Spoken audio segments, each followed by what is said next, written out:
Bonjour et bienvenue dans ce nouveau tutoriel, toujours sur la mise à jour de Final Cut Pro 10, 10.4.4. Alors on va voir trois choses différentes aujourd'hui, un petit peu en vrac, trois nouveautés apportées par cette nouvelle version.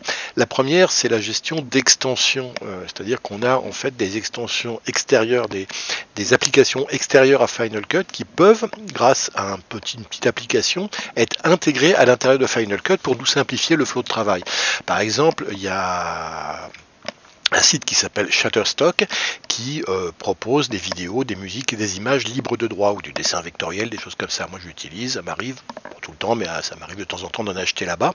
Et avant je l'achetais, etc. Maintenant je peux directement tout gérer depuis Final Cut Pro au lieu d'aller sur leur site et ensuite d'importer dans Final. Comment je fais? J'ai installé leur petite application faite spécialement pour Final Cut Pro et je l'ai installé. Vous voyez, depuis que je l'ai installé, j'ai ce petit icône en forme de puzzle ici qui est apparu dans Final. Et si je regarde ici, j'ai deux applis. J'ai Frame.io, mais pour le moment il marche pas bien en extension, il faut que je résolve un problème. Et j'ai Shutterstock qui marche très bien en extension. Et voilà, si je l'ouvre ici, j'ai une interface qui me permet d'aller directement. Je suis connecté sur mon compte, je peux faire des téléchargements, je peux par exemple aller chercher, tiens, on va aller chercher une musique, par exemple, une musique d'entreprise, une meilleure, tiens, je vais regarder leur nouveauté musicale. Et puis là, on va par exemple écouter celle-là. Disons qu'elle me plaît, par exemple, je peux la télécharger. Alors je télécharge une version qui n'est pas exploitable, il va y avoir un petit watermark dessus, de manière à ce que je puisse l'utiliser dans une maquette pour montrer à un client, mais au moment où je devrais l'utiliser vraiment pour la sortie, là, pour enlever le watermark, il va falloir que je paye. Ça c'est logique, ça ne résout pas ce problème, là, c'est une banque payante de données. Alors, vous voyez ici, on est le 20 novembre et je peux maintenant retrouver directement alors j'ai une bibliothèque Shutterstock qui s'ouvre ici et dans mes musiques, vous voyez ici, j'en ai téléchargé une il y a 3 jours et je viens d'en télécharger celle que je viens de télécharger ici, je la retrouve là et je peux regarder. Il y a tout de suite en mots-clés qui lui sont attachés, il y en a deux, il y en a un qui est fait que je suis en preview, l'autre qui dit c'est Shutterstock, et j'ai pas encore la licence. Sinon, si j'avais la licence, j'aurais ici un petit, la même chose ici, j'aurais un petit signe qui le distinguerait. En footage, regardez ici, c'est pareil, j'ai une vidéo que j'ai téléchargée chez eux ici, et en musique, j'ai ça. Pour le moment, c'est tout ce que j'ai, et j'ai encore rien acheté depuis que j'ai installé l'interface ici. Mais vous voyez, cette interface, elle est pratique parce qu'ensuite, ici, je peux mettre ça dans mon montage comme je veux.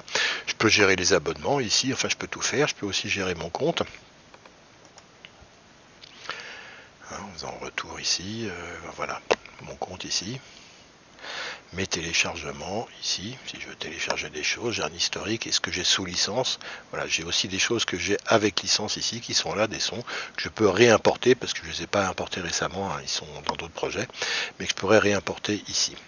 Donc vous pouvez tout gérer si vous utilisez Shutterstock, vous pouvez désormais gérer absolument tout ce que vous faites avec Shutterstock à l'intérieur de Final Cut Pro 10, qui est quand même assez rapide. Et puis on va attendre que les autres s'y mettent, parce que là ça vient de sortir, donc il y a Frame.io encore, mais moi, le problème avec Frame.io, c'est que j'ai installé le logiciel, mais il doit y avoir un problème d'extension, parce que voilà ce que ça fait quand je le charge. J'ai un compte, Frame.io. Moi pour le moment, voilà ce que ça donne, et ça reste bloqué là-dessus. Donc je vais attendre, je vais réinstaller, peut-être on va voir. Mais on attend aussi que, par exemple, Dropbox ou d'autres, c'est assez utile si vous échangez, si vous faites du travail collaboratif à plusieurs, ça peut être pas mal comme plateforme d'échange, plutôt que de l'avoir en extérieur, de l'avoir directement dans Final Cut Pro. Donc je pense que les Dropbox et les autres vont s'y mettre à écrire une petite app pour que ce soit, vous voyez, fonctionnel avec Final Cut. La deuxième chose qui est nouvelle un petit peu dans Final Cut, je vais ici dans cette bibliothèque-là. Vous vous souvenez, avant les exports, il fallait les faire un par un. Maintenant, on peut les regrouper, faire ce qu'on appelle un batch. Par exemple, regardez ici, je vais prendre ces 4 projets ici, et si je fais clic droit, je peux les partager directement comme ça, ou alors je peux passer par le partage ici, dans le menu, me partager 3 projets, je peux les envoyer à compresseur tous les 3 en même temps, ce que je ne pouvais pas faire avant, ou ici, vous voyez, de la même manière, je peux les partager comme ça. Et je peux les partager comme ça, mais je peux les partager ici sur un bundle, c'est-à-dire sur plusieurs destinations à la fois. Enfin, on peut maintenant faire ce qu'on appelle un batch. Donc après, le principe, il est le même. On exporte. On a ici le format d'export qui se met ici, les réglages qui se mettent ici. Et puis ici, on voit qu'on a 3 fichiers en export en même temps. Et on voit que l'ensemble va faire un giga 7. Mais on peut, si on va voir le détail, on fait que j'ai 3 vidéos. Une sur la comparaison qui fait 300 MO, une réduction de bruit 7,8 MO et une sur les tests sous-titres qui fait 1 giga 4. Voilà, vous voyez comment on peut maintenant, et c'est nouveau, faire des exports en batch, c'est-à-dire plusieurs à la fois. Et la dernière nouveauté de la mise à jour Final Cut Pro 10.4.4, c'est un petit effet assez sympa, assez marrant qui existait en plugin extérieur, c'est les apparences de BD. Donc vous avez une nouvelle valise apparence de BD et vous avez plusieurs presets. Si on l'essaye par exemple sur celui-là, on va essayer par exemple la BD de base.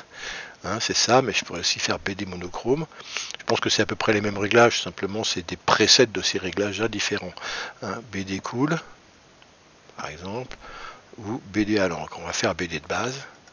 Donc je l'applique sur ce plan-là, par exemple, et je peux m'amuser, vous voyez ici, à plus ou moins adoucir ou pas, changer les réglages, s'amuser à en faire différents styles, ou à prendre ici ce qu'il nous propose, les différents presets, vous voyez comme ça, je vais en enlever parce qu'il y en a 3 à la suite. Voilà, donc vous voyez qu'il y a cette nouveauté encore également, que vous pouvez peut-être utiliser pour vous amuser. C'est logique parce qu'il l'avait mis sur iMovie, y compris dans le iMovie sur la version de l'iPhone, mais on l'avait pas dans Final Cut, ce filtre-là. Donc voilà, ils ont rattrapé le retard et ils l'ont proposé dans Final Cut Pro également. Voilà, 3 autres nouveautés de la mise à jour 10.4.4. On s'arrête là pour aujourd'hui. Merci et à bientôt.